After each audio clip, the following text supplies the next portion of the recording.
আসসালামু আলাইকুম। আমার কাছে অনেকেই মেসেজ দিয়ে জানতে চেয়েছেন সেন্ট মার্টিনের টিকিট, রিসোর্টের কস্ট কেমন। আজকের এই ভিডিওটিতে টোটালি সেন্ট মার্টিনের রিসোর্ট, টিকিট, কোথা থেকে উঠতে হবে সব বিষয়ে আলোচনা করব। সেন্ট মার্টিনে যাওয়ার জন্য অবশ্যই আপনাদের কক্সবাজার আসতে হবে, কারণ এখন টেকনাফ থেকে ট্রলার বন্ধ করে দিয়েছে, শুধু এই কক্সবাজার থেকেই শিপ ছাড়ছে। শিপের মধ্যে এসি আছে, নন এসি আছে, তারপরে ফ্যামিলি বাঙ্কার আছে। তো নন এসি 2300 টাকা, 2300-2500 এমন, এসিতে 2600, তারপরে 2800 এর মধ্যে হয়ে যাবে আর কি।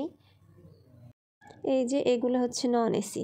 তো আমার মনে হয় যারা দেখতে যাবে, মানে ভিউ, তাদের এই নন এসিটাই বেস্ট, কারণ এইখানে যে দেখেন কত সুন্দর।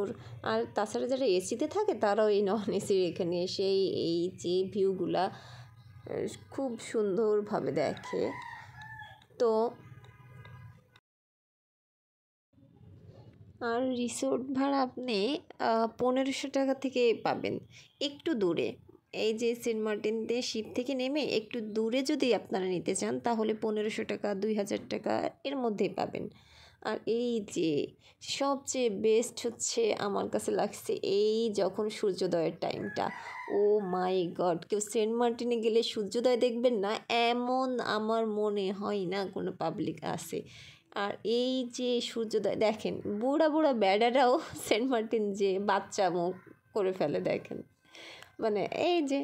তো সেন্ট মার্টিন গেলে এমনই আর কি, বয়স কার কি সেটা ম্যাটার করে না, সবাই এনজয় নিয়ে ব্যস্ত।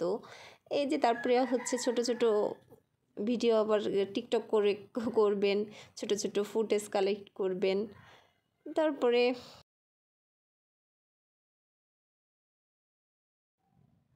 দেখার মতো জায়গা হচ্ছে যে সেরাদ্বীপ, প্রবাল দ্বীপ, নিঝুম দ্বীপ।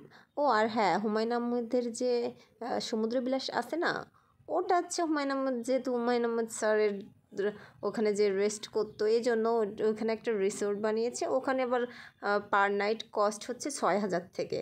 তো আমার মনে হয় এত কস্টলি জায়গায় না থেকে স্টুডেন্ট বাজেটে একটু দূরে থাকাই বেটার। তো এই ছিল আজকের ভিডিও। আসসালামু আলাইকুম।